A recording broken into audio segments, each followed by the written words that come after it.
It's Tuesday, April 21, and this is your Barbados Today Evening News Update.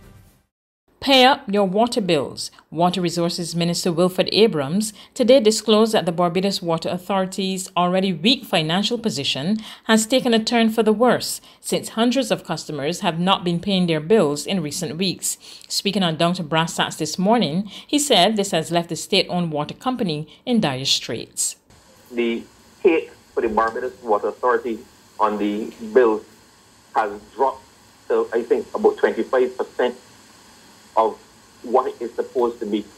Now, while we operate in good faith to try to connect everybody and to say we will not disconnect people during the COVID period, well, there's a health crisis in front of us. But I'm just going to ask people to use your conscience a little bit.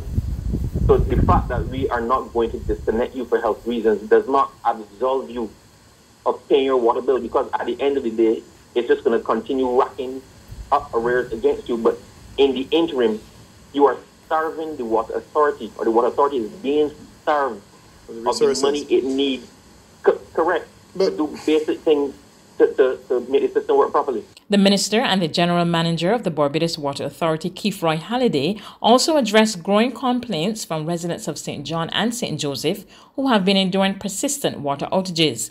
Abrams says plans to address the water woes in these rural parishes have been affected by the lack of financing, even as Halliday made it clear that the BWA has not been turning off the water in St. John. He explained that water levels at the Bomiston pumping station are severely low as a result of the prevailing drought, and the residents are forced to cope with dry taps when the water runs out.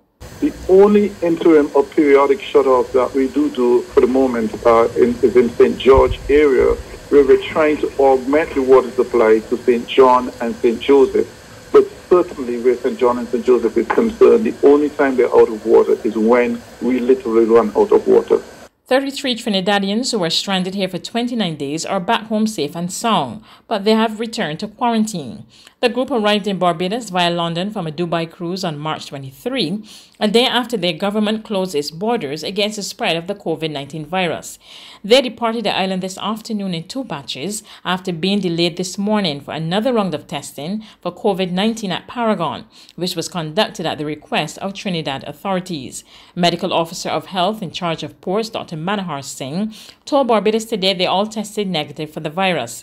Ahead of their departure, group leader Philip Ramdiel and his wife Anne told us they are forever grateful to the Barbados government, but they want to go home. We were here and well taken care of by your government, and we are very, very satisfied.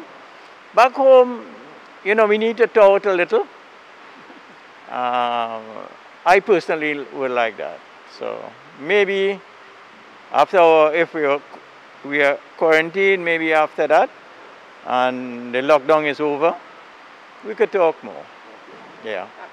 Let's hear from you, your feelings. Well, actually, I am so grateful to the Barbados government for allowing us this stay. It was bittersweet to a certain extent, because we met so many beautiful people at that hotel at the Sugarcane Club, and it was sad leaving them, but of course we want to get home and get back to our normal lives. So here we are, hoping that we will be self-quarantined at home and we can get along, taking care of ourselves and our medical needs. And, you know, because being away from home for 2 months has been, you can't take proper care of yourself. You didn't cater for this length of time being away from home.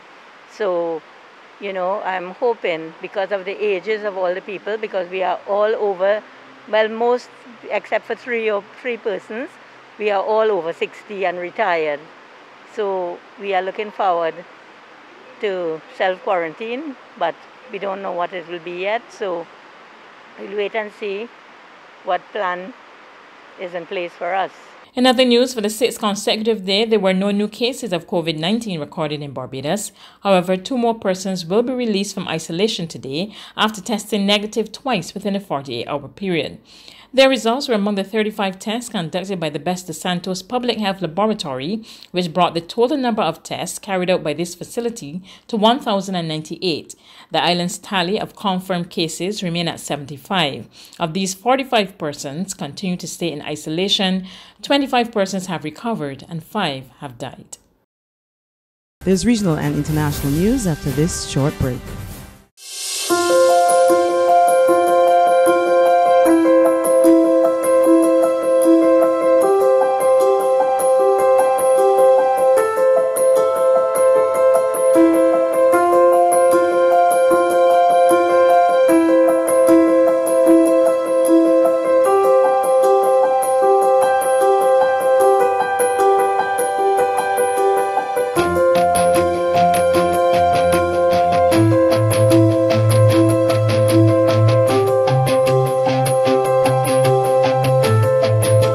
Barbados Today, news you can trust.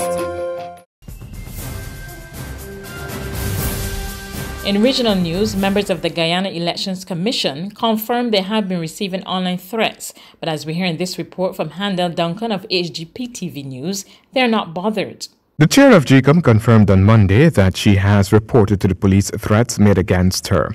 Justice Claudette Singh spoke briefly on the matter while at the Arthur Chong Conference Center. They have a bounty on my head from Friday night. The online site places huge bounties in US dollars on the heads of other GCOM and government officials. Government-appointed Commissioner Vincent Alexander says everyone gets threats. I stopped looking at them. Every day on Facebook, they have something to say about me, they stalk me, all sorts of things. And that's the level at which we're operating. But the work has to go on. If you check Facebook every day, and there's so many bits of, you can call it misinformation, you can only assume that there's ignorance and or malintent in what they post. Ignorance or malintent, our society is in trouble. The level of ignorance out there, I don't know who will take Guyana forward. Meanwhile, the GCOM chair defended her decision to field another visit to the Arthur Chong Conference Center with health officials. What they're here to ensure safety, because they're here to tell us how safe it is to have a certain number of people in any one room. On the international front, governors of about half a dozen U.S. states pushed ahead on Tuesday with plans to partially reopen for business, despite warnings by some health officials that doing so prematurely could trigger a surge of coronavirus cases. The easing of sweeping restrictions in Georgia, South Carolina, and other states follows protests in Michigan, Pennsylvania, California, and elsewhere to ease rules imposed during the pandemic that shut down businesses and largely confined residents to their homes. The heated debate over when to lift stay-at-home orders in the U.S. intensified on Monday, with crowded demonstrations popping up in more states where protesters are demanding an end to the lockdown, and in some states, counter-protesters are confronting them. I don't want people to die. It's money versus lives. Tell me how it isn't. I want to hear your point of view. Money and jobs is how we all provide for our families. I'm a self-employed business owner. My wife and I started our business about 10 years ago. My business is being decimated as we speak.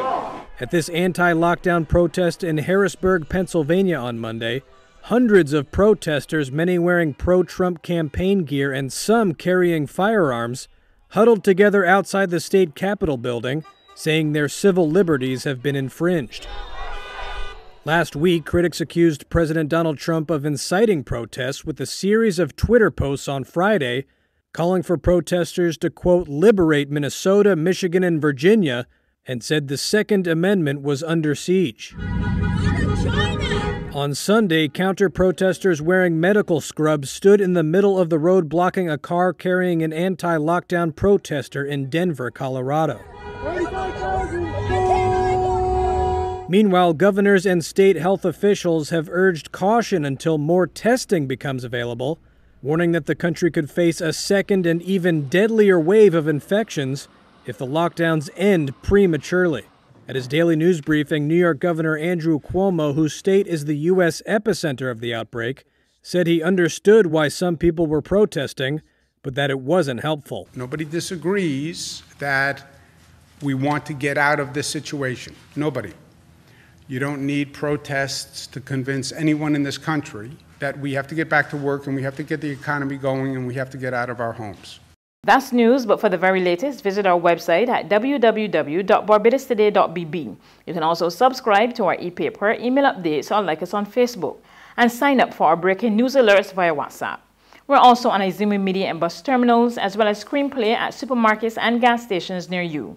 You can also hear us on Mix 96.9 FM and Capital Media HD 99.3 FM.